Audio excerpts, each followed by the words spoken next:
All right, I'd like to welcome everybody. Today we are sitting down and talking with Ravin Checker, the CEO and founder of xfactrs, and today we're going to talk a little bit about revenue leakage. And so, Ravin, maybe you can give a little introduction into xfactrs and what you guys do. Tim, really nice to be here with you. A little bit of background. Actually, I'm founder and CEO for Synthesis Systems and xfactrs. A little bit of background on Synthesis because that's where the xfactrs journey started. Synthesis is a consulting company.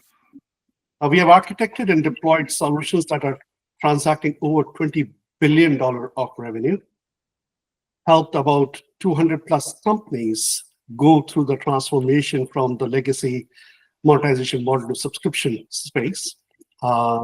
And this has been an interesting journey where I started seeing many companies coming to us, asking us, we are seeing some problem, but we can't put our finger on it. Can you help us identify what's going on? So we would go in, get a consulting engagement going, and would help identify and quantify the problem for them. And they would like it, and they would come back again. Another year or two, they would be back saying, we are again feeling somewhere in a different space, this problem again. So that gave me an idea that there is a challenge that they need help, a proactive help. So why don't we create our expertise into a product and provide that to our customers as a solution that they can live with? It's almost like assurance that they have, something that continuously understands the health of their business and keeps giving them insights into it. Gotcha. That's where we launched xfactrs. That's the product that gives them insights, helps them identify revenue leakages and everything around it. So that's the introduction to xfactrs, Tim. Great. So let's maybe start off with talking about, what is revenue leakage, right? Some people have referred to it as kind of like the silent threat of your business. And maybe you can tell us kind of a little bit about, which is the problem that your clients were having, right? They're leaking revenue, but what does that actually mean? It's a very key thing that's happening that business need to pay attention to. Revenue leakage is basically any transaction that is happening in your business that impacts your top line or bottom line negatively is what a leakage is. Having said that, revenue leakage can happen in quite a different shapes or forms. It can be an actual revenue leakage where you provide a service and you're not being able to collect all or part of it. This impacts your top line directly. Churn is another kind of revenue leakage. You're losing a customer.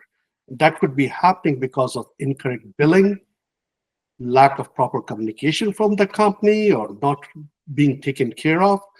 That generally leads into brand erosion and finally losing the customer.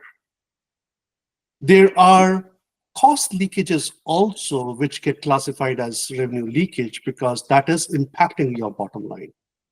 And they can be direct or indirect cost leakages. Direct cost leakage could be you are purchasing licenses of product in different groups of your company while not realizing that everyone is not using all the licenses. That's a direct leakage. Whereas if the business operations are incorrect and inefficient, which leads into increased customer support cost, this is an indirect cost leakage. Right.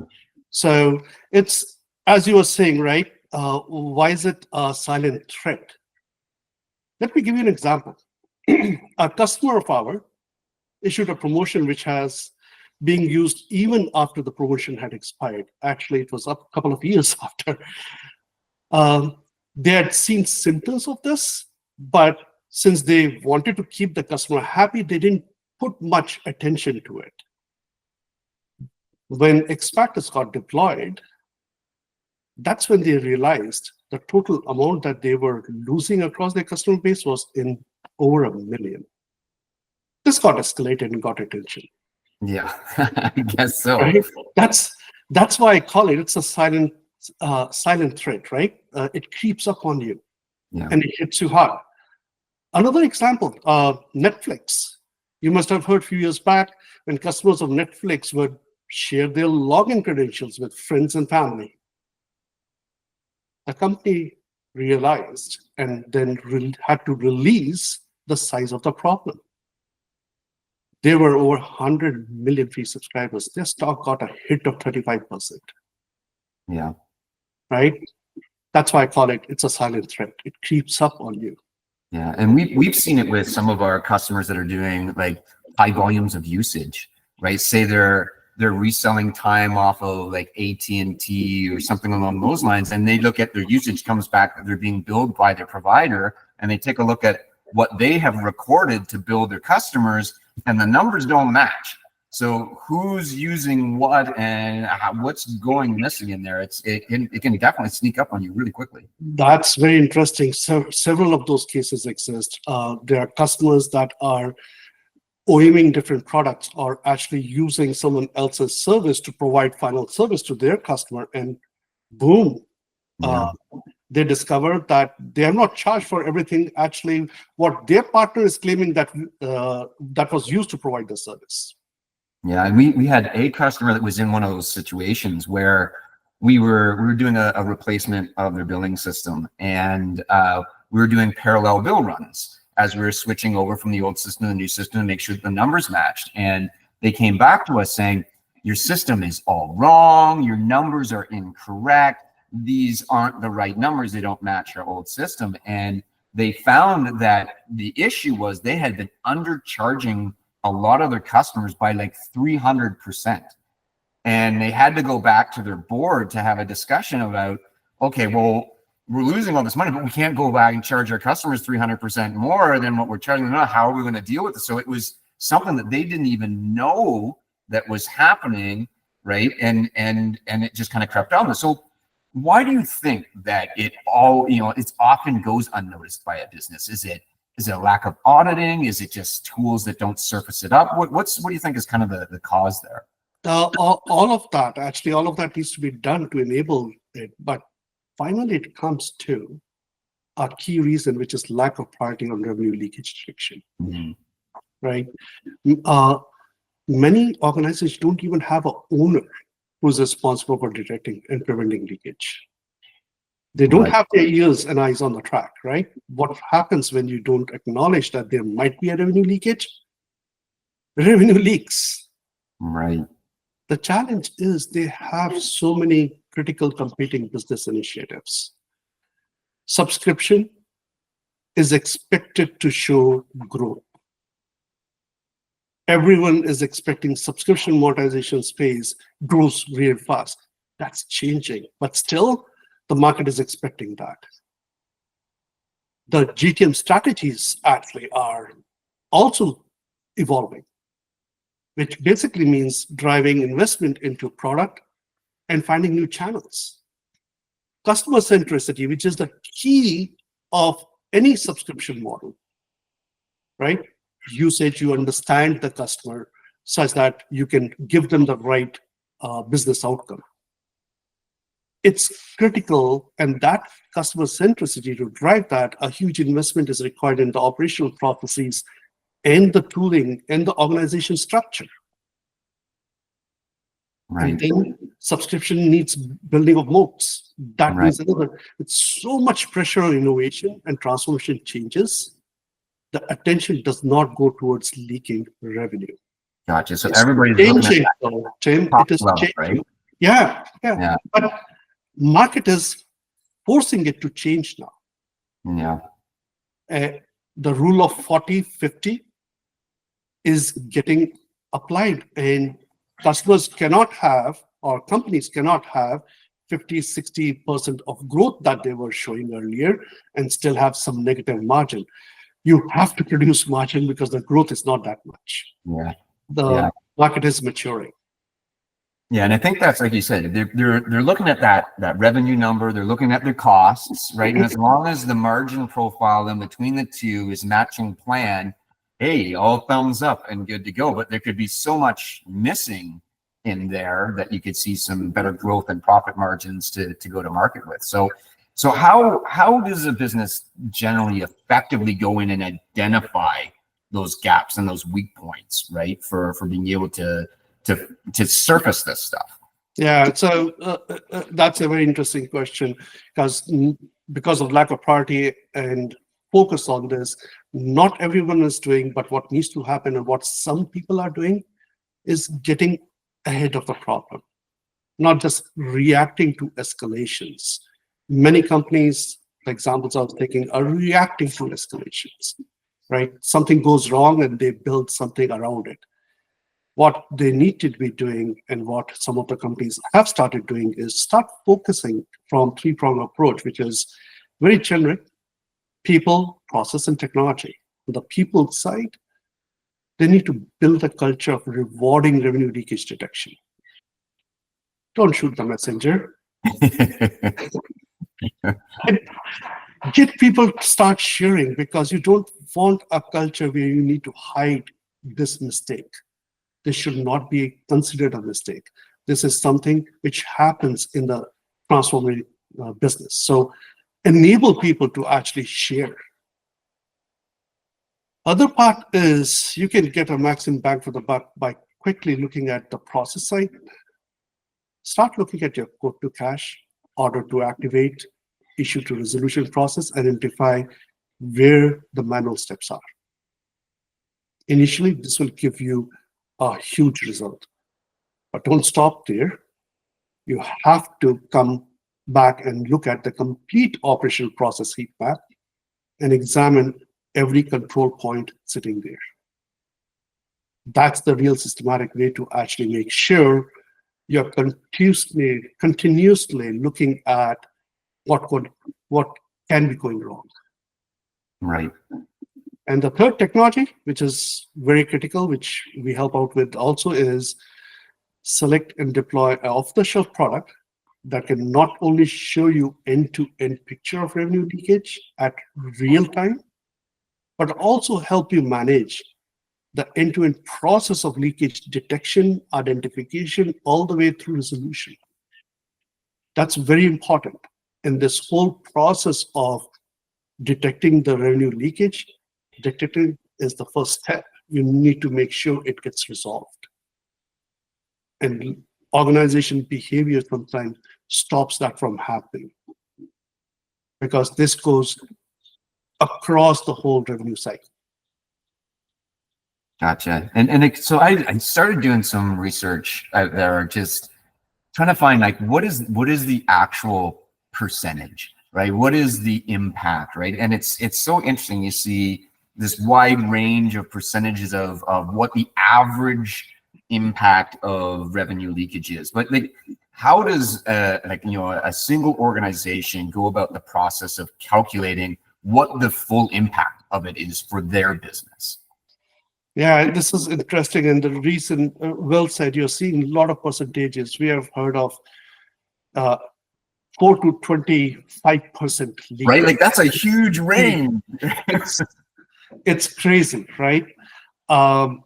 And what the reason behind that is the revenue leakage is, it's very difficult to identify the full cost. There is a transactional cost that you can identify, and you can come up with a number of, okay, these are the kind of transactions that are actually causing trouble, and that's the cost in your business for that. But every business needs to define this cost for themselves. The reason for this is revenue leakage is not just what you lose as revenue or cost, but also the fact that the brand is eroding. And the resultant customer churn is happening. The cost of acquiring a new customer is 5 times the cost of keeping a customer with you happy and renewing your services. Gotcha. Let me share with you a story. Sure. When I fly my preferred airline, I won't name it, many times I discovered that they have not credited me the points that should have been credited. Now I have to monitor and go back to them every time. Right. This is painful. Sitting on the call, talking to them, proving them what happened. This is so wrong. Yeah. And this is just an example of airline. I would say this is very similar things are happening in the SaaS and anything as a subscription offering. Right? Yeah. The customer is billed the amount that they should not have, or created incorrect points or loyalty points and stuff like that. The customer gets to a point where they're ready to leave just because of the experience, right? So the cost is, there are mix of costs which you can look at from transactional cost perspective, but the real cost is what it is doing to your overall business. Yeah. Now you mentioned, the transactional costs and being able to calculate those. Like what kind of tools do you typically look at for your customers, and what you use for being able to calculate what those transactional costs would be? Yeah, very good question. And that's why you're not getting a whole lot of direct numbers. There are feelers out there, right? The market is a bit behind in this space. And the reason for that is subscription has just started maturing. And the industry is still focusing a lot on growth, which is about to change. We spoke to several different analyst firms, and everyone said that today what exists is leveraging consulting firms. Consulting companies will provide this as a consulting service, but they could not point to us off-the-shelf product that exists in the market. Some transactional systems, like billing system, payment system, have some part of assurance built into their product.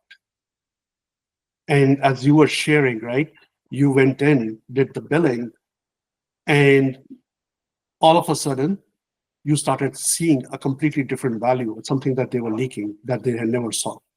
So a lot of billing system actually have started building a solution that provides the assurance around them also. The payment systems have started doing that too.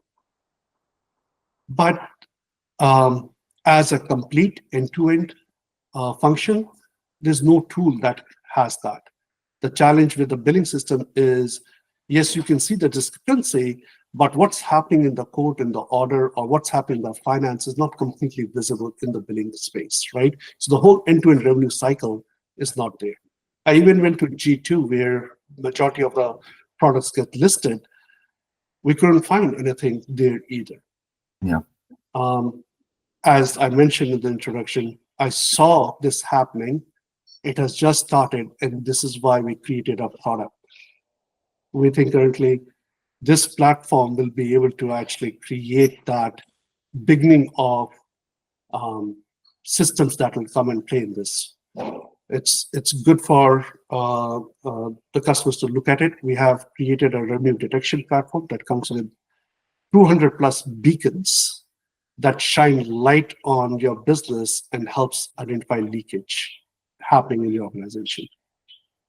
Gotcha. Now, you mentioned that one of the priorities is just making sure that it is a business priority to track these things down. And I'm curious on what are some like KPIs or something that you might be keeping an eye out for that would give you early indications that there's a problem in your organization, and to really dig deeper. Yeah, it's important to start monitoring it and understanding which of your existing KPIs might be giving you hint that you need to look into. I can give you 4 early signs that are useful. The churn rate, it's churning, something is going wrong. Chances are some kind of leakage. Churn itself is a leakage, right? So something is going on. Take a look at the customer satisfaction space. Change in escalation rate. That's actually an early indicator of a potential churn from happening, for you to be able to prevent a potential churn from happening, right? So that's an important one too. On the finance side stuff, look at if your margin is changing and you're not able to explain the margin change, right? That is pointing to a billing issue.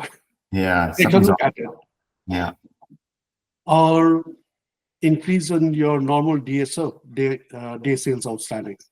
Very likely that your orders are getting captured, but fulfillment is not keeping up with it. That can lead into a dissatisfaction also. Right, right. And so now you're checking these things, alarms are going off, and you're like, okay, we have a problem. What do you recommend to your customers as like your first steps to start to take action on these things? Yeah, it's interesting. I would say it's a good news and a bad news once you are in the state. Diagnosis is in, now what's the treatment, right? It's very critical that you balance the fact that now you can get some more revenue, but the bad news is the customer base might react to the fact that their bill will go up. Right. Right? So you need to first identify the impact on the customer. Really define if the revenue is recoverable or something that you just need to future-proof your business from leaking. Right. That Right? it's net new pricing for new customers versus retrofitting existing ones. Absolutely. A customer of ours, I was giving you that example, right? A subscription provider introduced a limited time promotion, giving free access to one of their products, or I would say call it service, added to the overall offering to counter the competition. They made it free for a year, right? That would boost the product in the market. When xfactrs was deployed, xfactrs uncovered that the promotion was still being offered to the customers beyond its intended validity. Right. Hundreds of thousands per month were being charged, right? Management looked at it. It was like, oh, revenue versus customer. Management decided to address this as a special initiative called Planned Simplification Project. As you're talking about pricing, right? Yeah. Give something creative to the customer that then tackles the leakage without causing the customer to get upset. Gotcha. So many CFOs, actually, another one, many CFOs want to put this in their back pocket. Yeah. And then you mentioned like culture, and you mentioned it before, right? Being able to create an environment where it is celebrated to find these things, right? So how can leaders in the organization, CFOs or others that are around this stuff, create a culture that prioritizes finding these leakages? That's very critical. The first step on this is acknowledge that the business is going through a transformation and revenue leakage will happen. It is part of the industry that we are in. Doesn't matter how sophisticated your billing system is or what kind of consulting companies that you work with, revenue leakage is real. Of course, using a good billing system will reduce a huge amount of problem. But as I was saying, the end-to-end revenue life cycle needs to be looked into. Right. So definitely do that, and then identify an owner and create a team culture for everyone in the organization taking ownership of preventing leakage. It's not, you're changing the whole thought process. Revenue leakage is a good thing. Everyone should be looking for it and reward detection and communication of the problem. Perfect. So I guess that would be a good thing that leads into, like, if you were to give, you had one piece of advice to be able to give companies for being proactive and digging out, these issues, what would be your first piece of advice? I'll give you two, Tim. I can't Two's even better. I'll take two.